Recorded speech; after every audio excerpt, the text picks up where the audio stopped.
어느 화창한 아침, 페르라쉐즈 묘지를 걷다가 구덩이에 발이 빠진 적이 있다. 무덤을 덮은 석판이 삐뚤음하게 틀어져서 구멍이 살짝 벌어져 버린 것이다. 근처에서 무덤을 쓸고 닦던 백발 할머니가 호호 웃으며 내 손을 잡아 끌어내주셨다. 할머니는 무덤은 돌보는 이가 없으면 이렇게 금방 부서져 버린다고 말했다. 그때까지 나에게 이곳은 공동묘지라기보다 파리에서 마로니에가 가장 많은 공기 좋은 공원이었다. 공놀이하며 소리 지르는 아이들도 없고 잔디에 누워 지치도록 애무하는 연인들도 없어서 이곳을 좋아했다.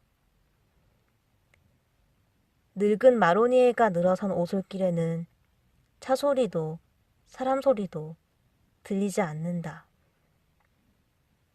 하늘을 보면 마로니에 가지에 걸린 꽃들이 빽빽하게 늘어져 있고 바람이라도 불면 붉은 꽃들이 좋은 냄새를 풍기며 길 위로 떨어진다.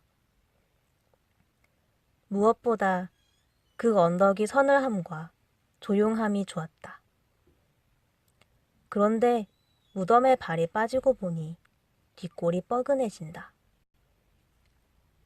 누군가 내 발목을 잡아당긴 것 같은 느낌 때문이었다. 다정하게 말을 늘어오는 할머니도 수상쩍다. 누워있기 심심해서 잠깐 무덤에서 나온 것처럼 보인다.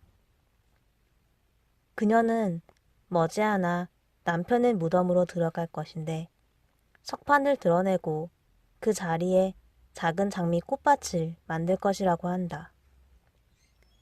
꽃밭은 닦지 않아도 먼지가 쌓이지 않고 화분을 갖다 놓지 않아도 언제나 꽃이 피어 있기 때문에 후손이 없는 무덤처럼 보이지 않기 때문이란다. 그런데 장미에 붙는 진딧물과 벌레들이 문제인데 하더니 호호 의미심장하게 웃는다. 내가 가끔씩 나와서 벌레를 잡아먹지 뭐. 그런 표정이다. 그러면서 나에게 어떤 스타일의 무덤을 원하느냐며 곧 입주할 아파트에 대한 질문을 던지듯 묻는다. 그런 것에 대해서라면 별로 고민할 것이 없다. 이 언덕엔 내가 좋아할 만한 무덤이 수백 개가 넘는다. 그 중에서 고르거나 힌트를 얻으면 된다. 두 미녀 천사가 양쪽에서 문을 열어주려는 듯 다소 곳이 서 있는 가족 무덤은 싱싱한 스시만을 취급하는 고급 일식집으로 들어가는 것 같은 설렘이 있고 무덤 위에 엎드려 무너지듯 절망하는 여자 조각상은 심파적이긴 하지만 누군가에게 그토록 애절한 슬픔이 된다니 위로가 될 것 같다. 죽어도 풀리지 않는 삶의 수수께끼를 풀려는 듯 자기 얼굴을 거울처럼 들고 반듯하게 누운 남자. 해가 지는 조그만 신전 기둥을 뒤로 하고 턱을 괜 소녀. 젖가슴에 매달린 아기의 부름에 대답 없이 누운 애절한 어머니. 남편의 비석에 턱을 괴고 씨름에 쌓인 여인. 산자들이 죽음에 대해서 생각할 수 있는 모든 것들을 손으로 빚어놓은 언덕이다. 이 중에서 가장 내 목을 따끔거리게 하는 것은 반토막으로 부러진 돌기둥들이다. 누군가 불어 부숴버린 듯 사선으로 깨어져 나간 이 기둥들은 길게 쭉 곧은 기둥 끝에 월계관이나 꽃다발을 얹어놓은 장수한 이들의 비석과 달리 20살을 넘기지 못하고 떠난 이들을 위한 비석이다.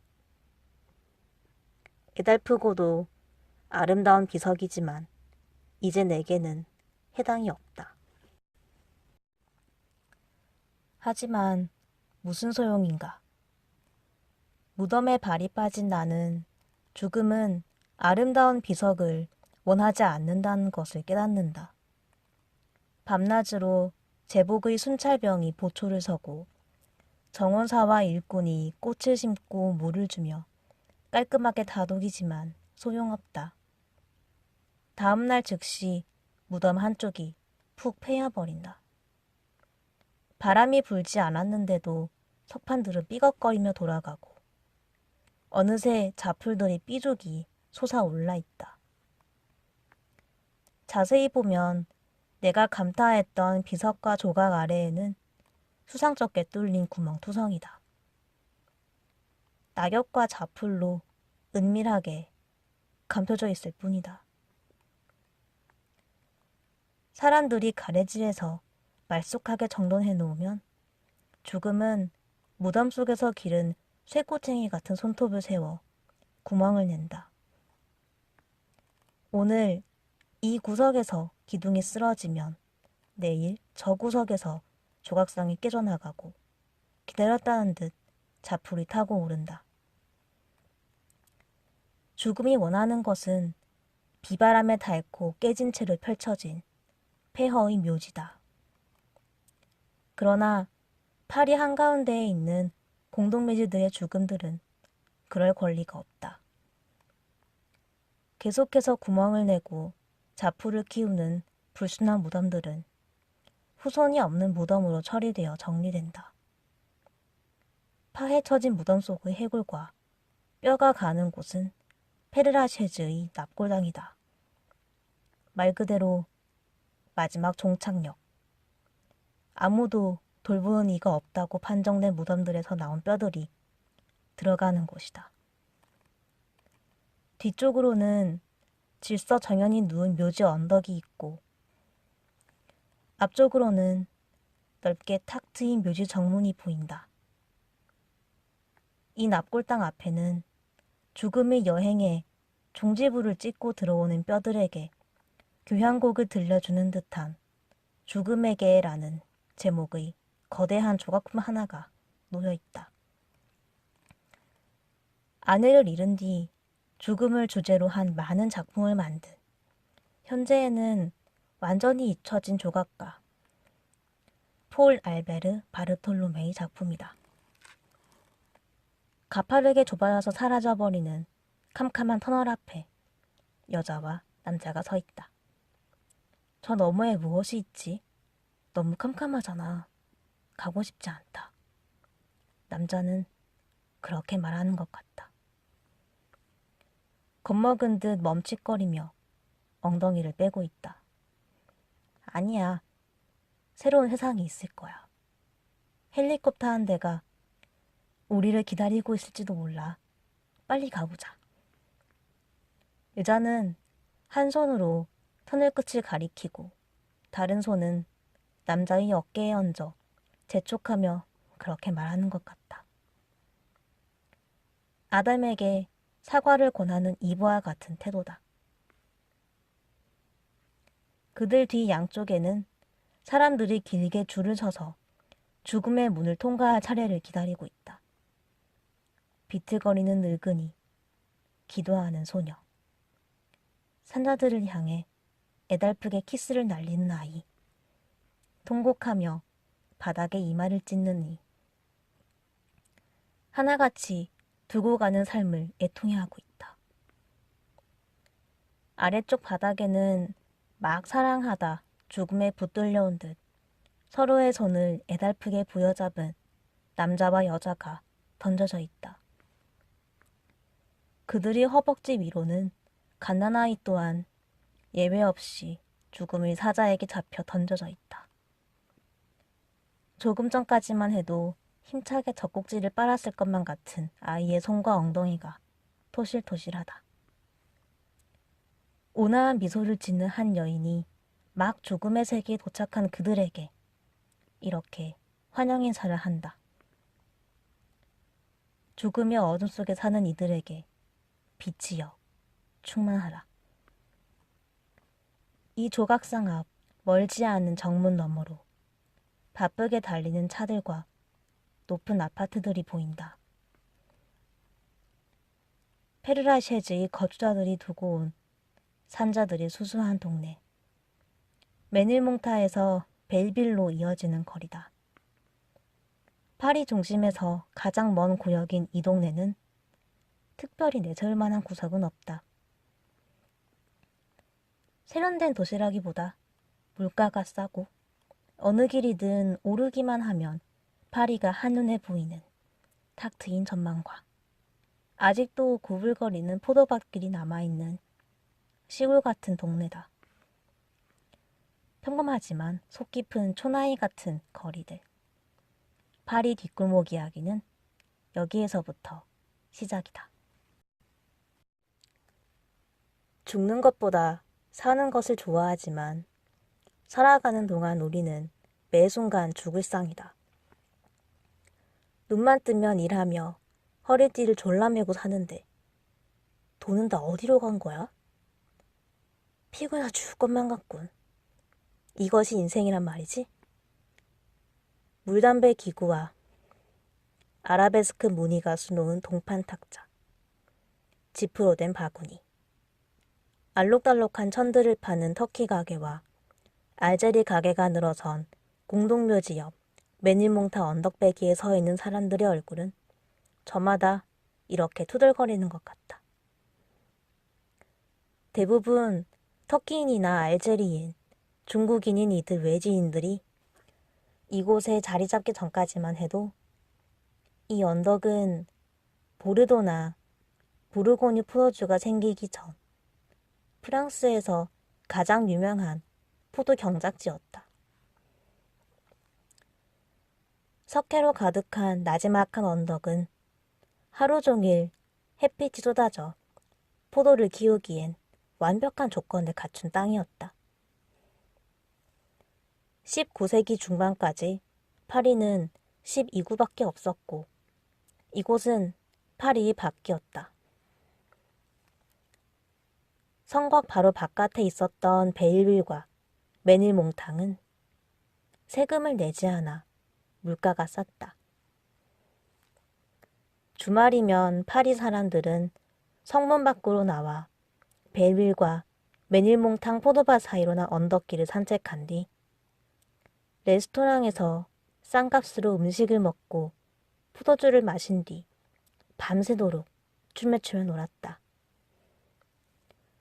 포도밭 동네이면서 파리 사람들을 위한 넉넉한 주말 유원지였던 벨빌과 메닐몽탕의 운명은 1850년 새해 아침에 29로 파리의 하늘 아래로 편집되면서 달라지기 시작했다. 즉시 물가가 오르고 포도밭에는 파리 중앙에서 밀려난 공장들이 들어섰다. 노동자들이 대거 몰려와 그들을 위한 아파트와 밥집이 생겨나면서 푸어나무들은 빠르게 사라졌다. 이제 남은 것은 옛 농가 마당에 심겨있는 한두 그루가 전부다. 이 바바리 코트의 남자를 처음 만난 것은 곧 사라질 운명에 놓인 늙은 푸어나무를 이고 있는 낡아빠져 흉흉한 담장 앞에서였다. 담장 저쪽에서 포클레인 2대가 붕붕 소리를 내면서 땅을 헤집고 있는데도 남자는 태어냈다. 몇 시간 후면 이 남자의 운명도 끝날 것이다. 그렇게 안타까워할 필요 없어. 난 괜찮아. 저 뒤쪽 모퉁이를 돌면 또 기다리고 있을 거야. 잠시 여행 온 것 뿐이었으니까 이제 떠나는 거야. 더구나 난 그저 그름일 뿐이잖아. 여기 있는 동안 즐거웠어. 그럼 안녕. 이렇게 마지막 인사를 고하는 듯한 검은 중절모에 검은 바바리 코트를 입고 빨간 우산을 든 얼굴 없는 이 남자. 구석에 던져진 작은 여행 가방 위에는 네모라는 이름이 새겨져 있다. 그래서 나는 그를 네모라고 부른다. 이 검은 바바리 코트 남자를 그린 화가의 이름이기도 하다. 30여 년 전 처음 이사를 온 이래 네모는 이 동네의 편안함에 반해서 지금까지 이 언덕에 살고 있다. 그때까지만 해도 그의 직업은 컴퓨터 엔지니어였다. 그가 거리 화가가 된 것은 가난하지만 품이 있던 골목길들이 언제부턴가 을씨년스러운 모습으로 변해버린 것을 발견하면서부터였다. 골목길마다 무너질 듯 금이 가고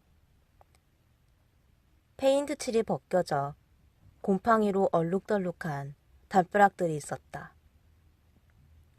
철거되거나 새로 페인트를 칠할 예정이지만 그냥 방치된 채 점점 더 흉물스러워져 갔다. 그 앞으로 신발 공장과 가죽 공장에서 쏟아져 나온 가난한 청춘들이 이야기꽃을 피우고 아이들은 긴 바게트를 뜯어먹으며 제잘제잘 지나갔다. 불도저로 벽을 밀어버리기 전까지만이라도 화가들이 저 벽에 그림을 그린다면 그 앞을 지나는 사람들의 인생이 조금 더 행복해질 것 같았다. 이렇게 해서 네모는 메닐몽탕과 벨빌의 벽에 검은 바바리 코트의 남자를 그리기 시작했다. 그는 수리할 예정이거나 허물어 버리기로 결정이 난 이미 사형 선고 내려진 담을 화폭으로 선택했다. 얼룩덜룩한 곰팡이로 걸레 같은 벽들, 쩍쩍 갈라져 곧 무너질 것 같은 벽돌, 가난한 임대주택 앞의 쓰레기 투여 금지 장소와 같은 눈에 잘 띄지 않는 곳의 벽들에 그림을 그려 그 모퉁이를 변신시키는 일은 그를 매혹했다. 어두침침한 골목길에서 허물어지기 전의 흉물스러운 벽을 만나면 그는 이렇게 말했다. 이건 정말 어여쁜 모퉁이군. 대부분의 거리의 화가들은 경찰이 눈을 피해 밤에 작업을 한다. 위험천만한 지하철 안 캄캄한 벽에서부터 아파트 꼭대기 지붕 아래 세모난 틈에까지 그 아슬아슬한 장소에 뿌려진 스프레이 레커의 흔적을 보면 저곳에 대체 어떻게 올라갔나 싶다.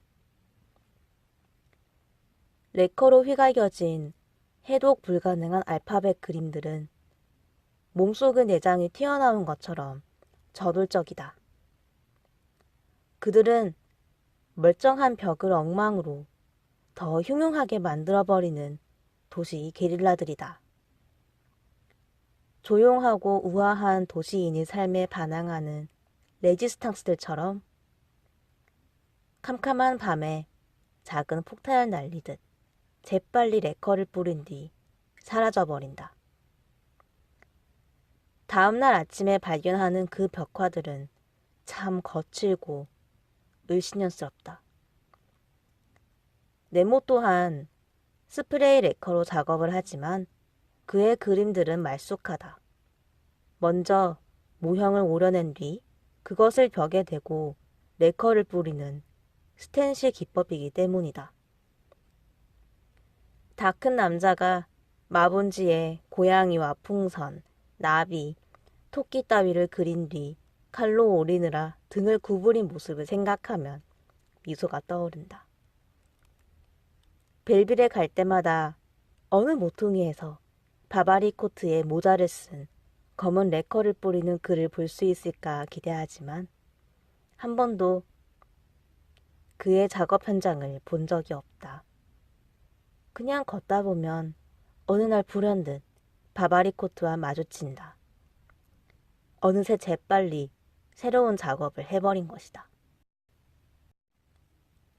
검은 옷에 유난히 눈에 띄는 빨강 양말을 신은 네모는 이번엔 아프리카 밀림의 동물들을 데리고 왔다. 두 마리의 기린이 삐죽이 목을 빼고 사람들을 구경하고 그 중앙엔 치타 한 마리가 우아한 포즈로 앉아 머리 위로 날아다니는 나비와 함께 놀고 있다. 모퉁이에 앉은 바바리코트 신사는 붉은 우산을 풍선과 함께 날려버린 뒤 무릎 위에 노랗고 빨간 바람개비를 얹어놓고 바람이 불기를 기다리고 있다. 그 옆엔 언제나처럼 네모라는 이름이 찍힌 검은 여행 가방이 놓여 있다. 무엇이 들어있을까?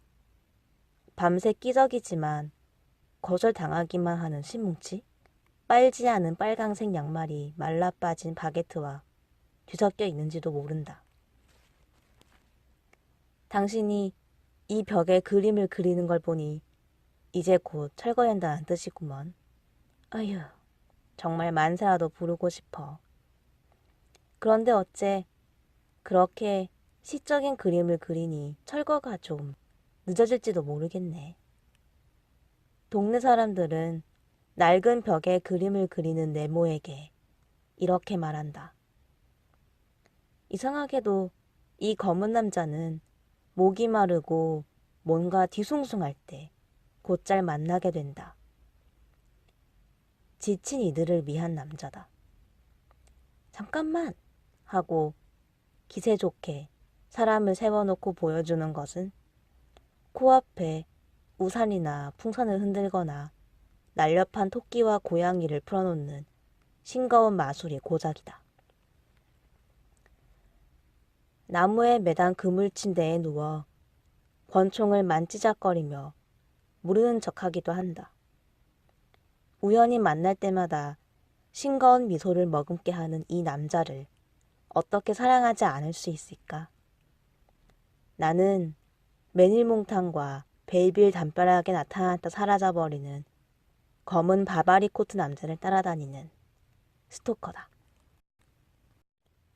햇빛이 좋아 달콤한 포도 경작지로 이름을 떨쳤던 매닐몽탕, 벨빌 언덕의 또 다른 귀중한 보물은 포도밭 골고루 흐르는 물이었다. 동쪽 태양, 오두막, 벚나무, 늪, 개울, 폭포, 언덕을 낀 근처 골목길의 이름들에서 햇빛에 반짝이며 흐르는 물소리 가득한 옛 언덕 풍경을 떠올릴 수 있다. 북쪽 언덕에는 이렇게 물이 넘쳐났지만 정작 파리 사람들은 물이 귀해서 고생을 많이 했다. 물장수가 중요한 직업 중의 하나였다. 물이 왔습니다. 물이 왔습니다. 지게에 물을 지고 다니며 이렇게 외치던 시절이 있었다. 어디서 온 물이냐에 따라 가격이 달랐다. 벨빌에서 온 물입니다 하면 가장 비쌌다. 그 많던 벨빌의 옛 우물들이 죄다 뭉개지고 그 위에 세워진 것은 대형 아파트다.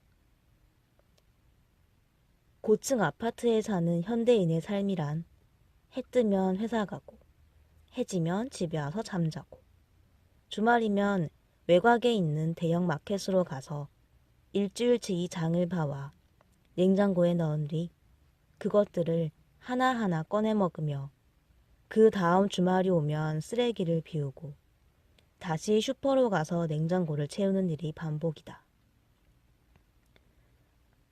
틀기만 하면 물이 나오는 수도와 샤워기가 있는 부엌과 화장실 저 아래에 거대한 우물과 수로가 있다는 것을 아직도 아파트 주차장 땅 밑으로 그 옛날에 뚫은 수로의 물이 흐르고 있다는 것을 기억하는 사람은 없을 것이다.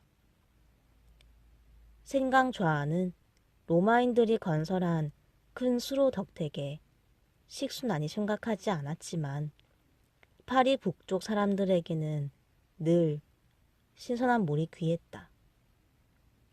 그들은 주로 쉽게 구할 수 있는 센강의 물을 마셨다. 마시기에 적당한 물은 아니었다. 빨래와 목욕은 물론 온갖 쓰레기와 썩은 짐승 찌꺼기까지 떠다니는 하수도나 마찬가지였다. 너무나 오염되어서 어떻게 할 수 없는 정도였다. 비라도 내리면 거리 온갖 더러운 쓰레기와 오물이 빗물과 함께 강에 흘러들었지만 그것을 먹을 수밖에 없었다. 강이 오염을 막기 위해 12세기에는 비 오는 날 집 앞 청소하는 것을 금지했을 정도였다. 같은 시대에 이탈리아와 스페인에서는 도시 부유함을 뽐내기 위해 먹을 수 있는 깨끗한 물이 흐르는 아름다운 분수들이 넘쳐났던 것에 비하면 파리 중세는 위생관념이 시원찮았다. 더러운 물 때문에 페스트와 콜레라가 많은 사람들의 목숨을 앗아갔지만 시원한 해결책이 나오지 않았다. 물을 끓인다는 것은 대공사였고 돈과 시간이 많이 드는 작업이었다. 결국 큰 병원의 수도사들이 만방으로 깨끗한 물을 찾아 나선 끝에 발견한 땅이 벨빌이었다. 파리 북쪽 사람들이 모두 마실 만큼 물 많은 동네였다. 작은 폭포 앞에 선 것처럼 쉬지 않고 물 흘러가는 소리를 들을 수 있는 언덕. 그 중에서 폭포라는 이름이 거리는 부드러운 폭포처럼 물이 언덕 전체를 덮고 흘러내렸다고 한다. 사람들은 땅을 파 수로를 만들어 파리 북쪽에 있는 수도원과 큰 병원 앞마당으로 이 물이 흘러가도록 했다. 폭포가에는 그때의 우물들 중 3개가 아직도 남아있다. 가장 큰 우물은 두꺼운 나무문으로 닫혀 안을 볼 수 없고 다른 하나는 새로 지은 아파트 정원 안에 있어 주민이 아니면 들어갈 수 없다. 3번째 우물은 남의 집 정원으로 가는 것처럼 은밀한 뒷마당을 향한 계단 끝 측백나무 옆에 숨어 있다. 지붕과 벽이 돌로 된 조그마한 움막 안에 들어있는 이 우물은 아직도 마르지 않은 듯 물이 똑똑 떨어지고 있다. 남몰래 침입한 적이 독약을 뿌릴지도 모르기에 밤낮으로 우물을 지켰던 문지기가 앉았던 돌 벤치까지 한쪽에 놓여 있다. 우물 앞은 누군가 물을 퍼내어 급히 채소라도 씻고 간 것처럼 언제나 축축하게 젖어서 서늘하다. 이곳에 서면 왠지 이런 노래 가사가 생각난다. 나 혼자 마시곤 아무도 모르라고 도로 덮고 내려오는 이 기쁨이여. 현대에 와서 이 물은 마실 수 없는 물이라는 검사 결과가 나왔다. 파리가 그만큼 오염된 탓도 있겠지만 물에 대한 사람들의 입맛도 까다로워져서일 것이다. 물이 많았던 이 거리는 언제 와도 소나기가 그친 뒤 5분이 지난 것처럼 축축하다. 휘어진 모퉁이를 따라 얌전히 늘어선 집들을 따라가면 어디선가 물냄새가 난다. 파리 50년대 고풍스러운 골목길 분위기를 그대로 간직하고 있어 곧잘 영화 촬영 장소가 된다. 파스텔 색조의 저 분홍색 조그만 문을 밀고 들어가면 토요일 저녁 외출을 서두르는 젊은 부부가 있다. 어수룩해 보이는 남자에 비해 너무 예쁜 여자. 향수 냄새를 풍기며 사라지는 두 사람의 뒤통수를 쏘아보며 모퉁이에 숨은 가죽옷이 또 다른 남자. 깔깔거리는 어여쁜 여자의 웃음소리에 늙은 수위 부인들이 창문으로 얼굴을 내밀고 은밀한 눈길을 주고받는다. 갑자기 오토바이 한 대가 찢어진 소리를 내며 골목길 아래로 질주한다. 가죽옷을 입은 청년이다. 그런 종류의 프랑스 영화들.